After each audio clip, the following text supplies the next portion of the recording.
Ja, herzlich willkommen meine lieben Freunde zu meinem 6. Kochvideo.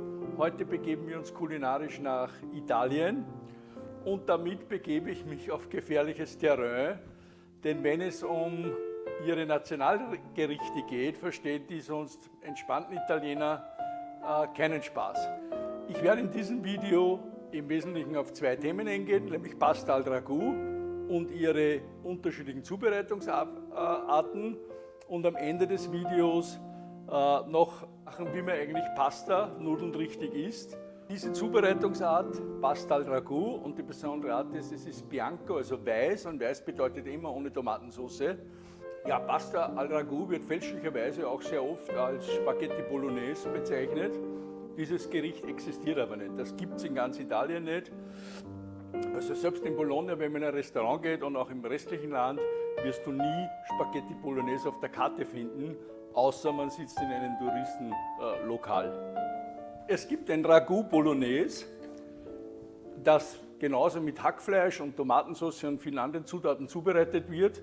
Das wird aber nie mit Spaghetti serviert, sondern diese Art Ragù wird immer mit Nudeln, die aus Pasta, die aus Eier gemacht sind, weil da einfach die Soße sämiger wird und weil die mehr Fleisch aufnehmen können, währenddessen bei einer Spaghetti sozusagen diese ganze Fleischsauce runterrutscht. Also man kann alle möglichen Pastasorten nehmen, nur nicht Spaghetti. Ich mache es am liebsten mit Tagliatelle.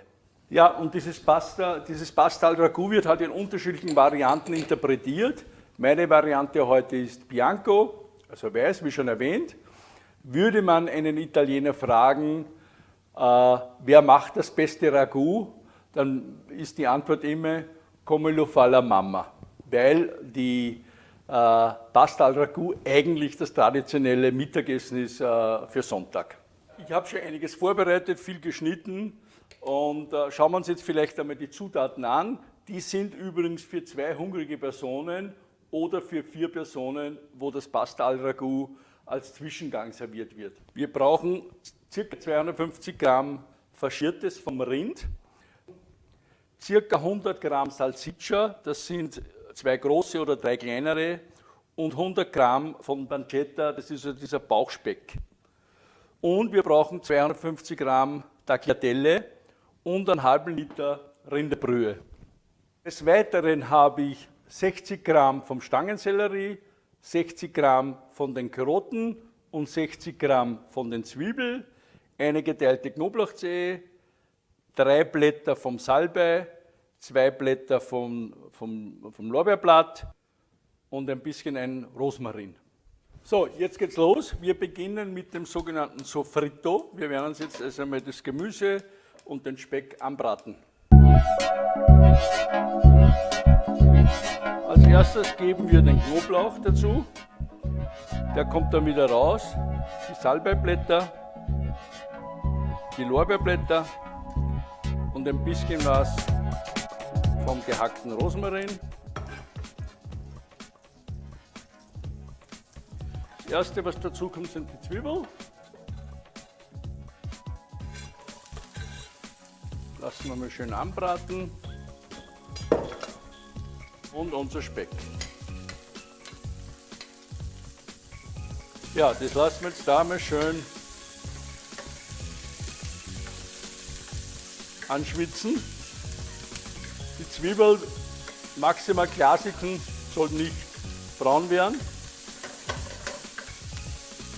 Ja, jetzt können wir schon den Stangensellerie und die Karotten dazugeben und mischen das Ganze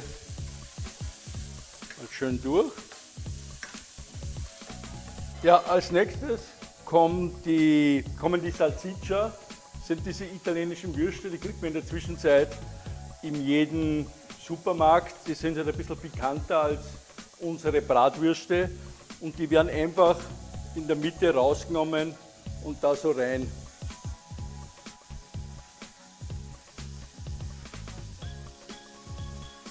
Ja, und jetzt können wir schon das Hackfleisch dazugeben. Lassen das jetzt einmal wirklich schön anbraten.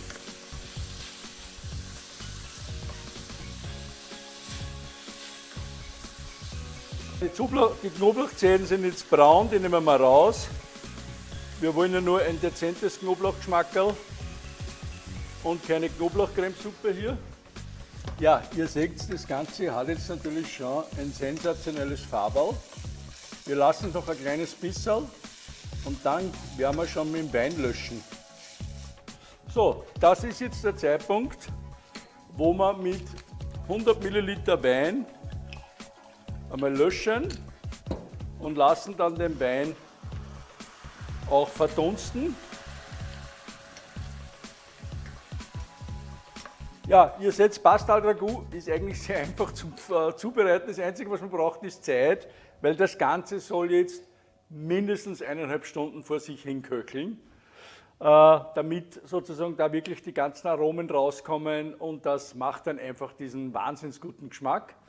Ja, für uns ist es natürlich jetzt der Zeitpunkt, das erste Zwischenergebnis zu feiern. In diesem Sinne, Prost! Und wir sehen uns dann, sobald wir hier weitermachen können.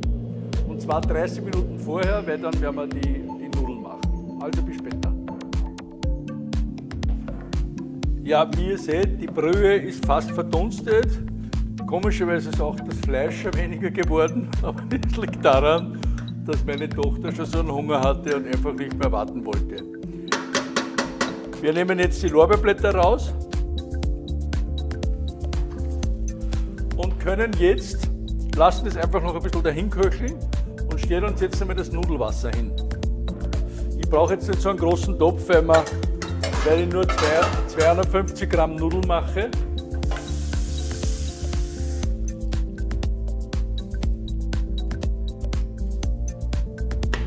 So, erst wenn das Wasser kocht, kommt Salz rein. Und zwar ist die Faustregel 15 Gramm pro Liter Wasser. Ich habe jetzt ca. 2 Liter. Das heißt, 15 Gramm ist ungefähr eine Handvoll. Ich gebe hier Meersalz rein. Das ist deshalb wichtig, durch die Stärke, die sich durch die Nudeln in diesem Salzwasser auflöst, machen die Soßen einfach sämiger. Darum nimmt man in Italien immer am Schluss etwas von dem Kochwasser, um die Soße noch mal kurz aufzukochen. So, das Wasser kocht. Meine Tagliatelle haben einen relativ hohen Eianteil. Das bedeutet, sie gehen relativ rasch. Die sollten nach ungefähr 6 bis 8 Minuten al dente sein.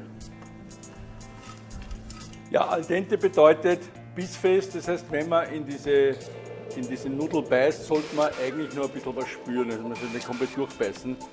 Mir fällt nur kein besserer Vergleich ein. In der Zwischenzeit erlaube ich mir, unser Ragout zu kosten. Ihr seht, ich habe nicht einmal gesalzen, gar nichts, und kann euch Folgendes berichten. Es ist ein Wahnsinn. Wir werden uns das jetzt in der Zwischenzeit ein bisschen pfeffern.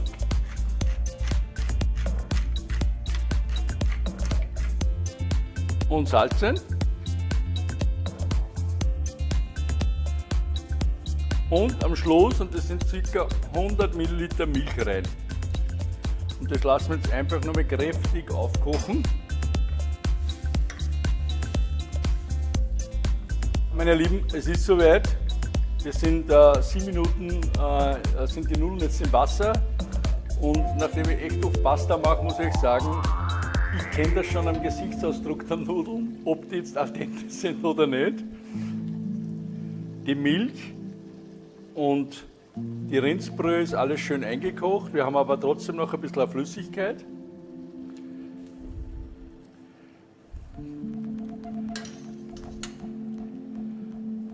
Ja, und wie ich euch vorhin erklärt habe, das machen halt die Italiener. Wir nehmen uns ein bisschen was vom Kochwasser und machen jetzt nochmal ein schönes Sauce draus. Lassen das jetzt einmal nochmal schön aufkochen. Ja, und damit kommen wir eigentlich zum Anrichten unserer Pasta al Ragù Bianco.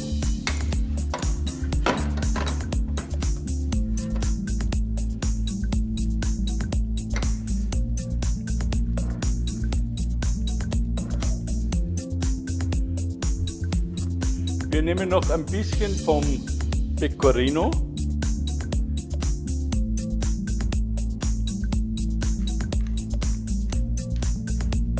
Jetzt habe ich natürlich das Vergnügen, das Ganze mal zu kosten. Das ist ein Traum. Ja, wie versprochen, am Ende meines Videos noch ein Hinweis, wie man eigentlich in Italien Nudeln isst. Also was überhaupt nicht geht, ist nur einen Löffel zu verwenden. Da sagen die Italiener non si fa. Das ist, also macht man nicht. Wenn man den Nudeln dann auch noch schneiden würde, sagen sie nicht einmal non si fa, sondern sie sagen Mamma mia. Also das geht schon gar nicht. Nudeln isst man ausschließlich mit einer Gabel. Und zwar fährt man mit der Gabel auf der Seite rein, nimmt ein paar Nudeln rauf und dreht die so lange, bis man es in den Mund nehmen kann. Der letzte Hinweis, Kaffee, auch ein Heiligtum in Italien. Die Italiener trinken Cappuccino bis 11 Uhr Vormittag und dann nach dem Essen ausschließlich Espresso. Also niemals nach dem Abendessen oder was auch immer ein Cappuccino bestellen. Maximal trinkt man Espresso mit einem Espresso Macchiato, das heißt Espresso mit einem Schuss vom Milchschaum. Ja, meine Lieben, das war's für heute. Ich freue mich wirklich sehr auf dieses Pasta al Ragù. Ich kann euch nur sagen, es riecht fantastisch.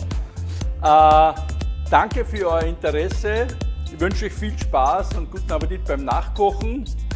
Mein nächstes Video wird sein eine Entenbrust mit Apfelrisotto. Falls euch interessiert, bitte abonniert meinen Kanal, dann werdet ihr auch informiert, wann ich wieder neue Gerichte uploade. In diesem Sinne, alles Liebe, bis bald und einen guten Rutsch ins neue Jahr.